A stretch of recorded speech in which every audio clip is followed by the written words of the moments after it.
the bell icon to never miss a video from theory to practical. Hello everyone, मैं अरुण गुप्ता स्वागत करता हूं आप सबका इस वीडियो लेक्चर में। दोस्तों, यहां पे मैं एक बहुत ही अच्छा क्वेश्चन लेने वाला हूं और जिन स्टूडेंट्स का एग्ज़ाम ITI लेवल का है, इलेक्ट्रिशियन का है, उनके लिए बहुत अच्छा क्वेश्चन है।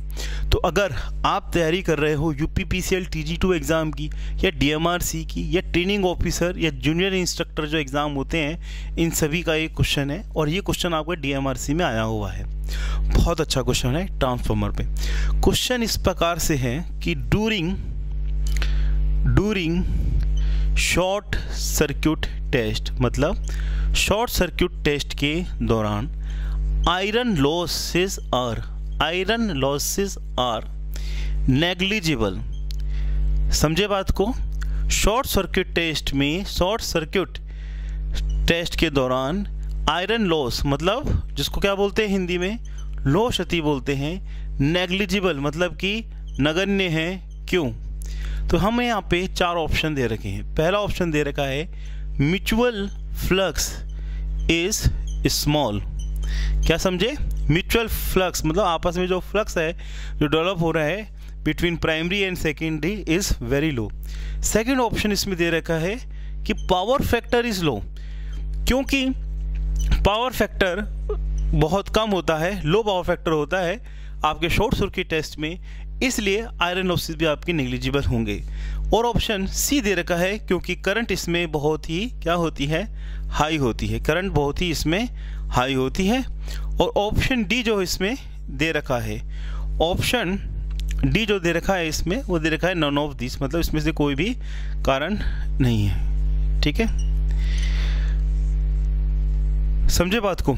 ये चीज़ है आपकी शॉर्ट सर्किट टेस्ट के दौरान आयरन लॉसेस नेग्लिजिबल होते हैं, क्यों होते हैं। अब मुझे इसका आंसर आप बताएंगे, उसके बाद में इसको मैं एक्सप्लेन करूंगा। समझ में आ गया? क्वेश्चन किया था, ये समझना जरूरी है, क्वेश्चन किया है। ठीक है, अब देखिए इसका जो राइट आंसर है, पहले मैं आपको बता देता हूँ इसका जो राइट आंसर है वो क्या है, वो है आपका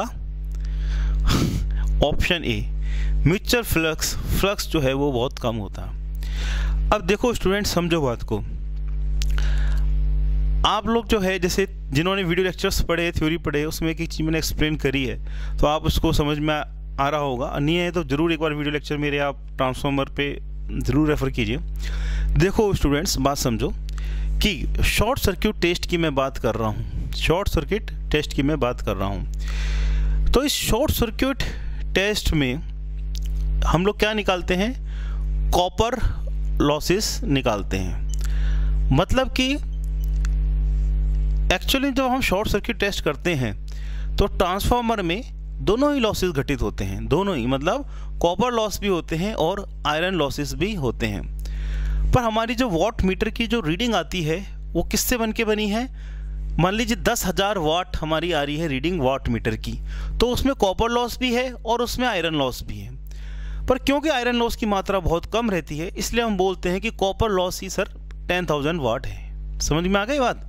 तो क्यों है, क्या कारण है कि आयरन लॉसेस नेग्लिजिबल हमने लिए हैं, बहुत कम क्यों लिए हैं? कि समझो बात को कि आयरन लॉस क्या होते हैं। समझो, आयरन लॉस होते हैं, क्या होते हैं, जो कोर होती है ना ट्रांसफार्मर की जो कोर होती है ना, जो सिलिकॉन स्टील की बनती है, ये जो कोर होती है ना, ये कोर, ठीक है, ये जो कोर जो होती है ना, इस पे जो लॉसेस होते हैं उसको हम बोलते हैं आयरन लॉसेस।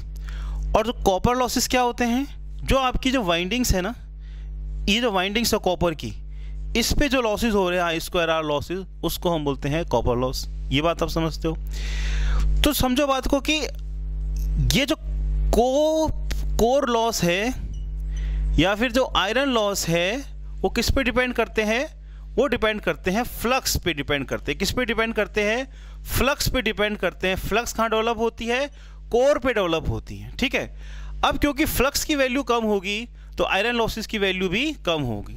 अब क्योंकि फ्लक्स की वैल्यू कम होगी तो आयरन लॉसेस की वैल्यू भी कम होगी। अब बात है कि फ्लक्स की वैल्यू कम क्यों होगी? तो देखो, जो ई जो होता है ना, EMF किस पे प्रोपोर्शनल होता है? फ्लक्स पे प्रोपोर्शनल होता है। अगर आप प्राइमरी साइड में जितनी वोल्टेज अप्लाई करोगे, वोल्टेज ज़्यादा करोगे तो फ्लक्स भी आपका ज़्यादा होगा, ठीक है। और अगर ईएमएफ अगर आप कम अप्लाई करोगे तो फ्लक्स भी आपका कम जनरेट होगा। ये बात सब समझ रहे हो? समझ रहे हो या नहीं समझ रहे हो? समझ रहे हो, है ना। क्या बोला मैंने कि आयरन लॉसेस किस पे डिपेंड करते हैं? फ्लक्स जो कोर पे होता है। अब आयरन लॉसेस, एक और बात समझो, फ्लक्स कम होगा शॉर्ट सर्किट टेस्ट में बहुत। क्यों होगा? क्योंकि जो फ्लक्स जो डिपेंड करता है E = 4.44 F phi T, जो आप क्वेश्चन मैंने आपको पढ़ाई थी, उसके अकॉर्डिंग ईएमएफ प्रोपोर्शनल है फ्लक्स के। अब क्योंकि शॉर्ट सर्किट टेस्ट में करंट होती है हाई और वोल्टेज होती है कम, करंट होती है हाई और वोल्टेज होती है कम, तो अगर वोल्टेज कम अप्लाई करोगे तो ईएमएफ भी कम होगा और फ्लक्स भी कम होगा, और क्योंकि फ्लक्स भी कम होगा इसलिए आपका क्या, आयरन लॉसेस भी आपके कम होंगे। समझ में आ गई बात सारी इक्वेशन कि शॉर्ट सर्किट टेस्ट में, इसको मैं मिटा रहा हूँ। शॉर्ट सर्किट टेस्ट में आप क्या कर रहे हो? शॉर्ट सर्किट टेस्ट में आप क्या कर रहे हो? करंट तो होती है हाई, ठीक है, वोल्टेज जो अप्लाई करते हो वो होती है बहुत कम। वोल्टेज जब आप अप्लाई कम करते हो तो फ्लक्स V जो है फ्लक्स पे डिपेंड करती है, तो फ्लक्स भी होता है बहुत कम। अब जब फ्लक्स बहुत कम होगा तो जो आयरन लॉसेस होंगे जो कि फ्लक्स पे डिपेंड करेंगे वो भी क्या होंगे? बहुत कम होंगे। तो जिन जिन स्टूडेंट्स ने ऑप्शन ए पे टिक किया था वो ऑप्शन सही है। समझ में आया है सभी को क्वेश्चन किस प्रकार से हमने इसको सॉल्व किया? शॉर्ट सर्किट टेस्ट में आप क्या करते हो? रेटेड करंट देते हो, रेटेड करंट देते हो, और वोल्टेज जो इसमें अप्लाई होती है जो वो बहुत कम होती है, ठीक है, और ईएमएफ आपका कम होगा तो आपका फ्लक्स कम होगा, और फ्लक्स अगर कम होगा तो आयरन लॉसेस आपके कम होंगे। इसलिए जो रीडिंग आपकी शॉर्ट सर्किट टेस्ट में टोटल वाट मीटर जो पड़ता है उसी को हम बोल देते हैं वो कॉपर लॉसेस के बराबर होते हैं, पर उसमें थोड़ा सा अंश, बहुत ही कम पार्ट इसमें आयरन लॉसेस का भी होता है। तो समझ में आया क्वेश्चन। और स्टूडेंट्स, इसी प्रकार से वीडियोस के लिए कंप्लीट प्रिपरेशन करने के लिए थ्योरी टू प्रैक्टिकल के पास में कंप्लीट वीडियो लेक्चर है, और ITI इलेक्ट्रीशियन लेवल का each and every chapter TGT syllabus के अकॉर्डिंग।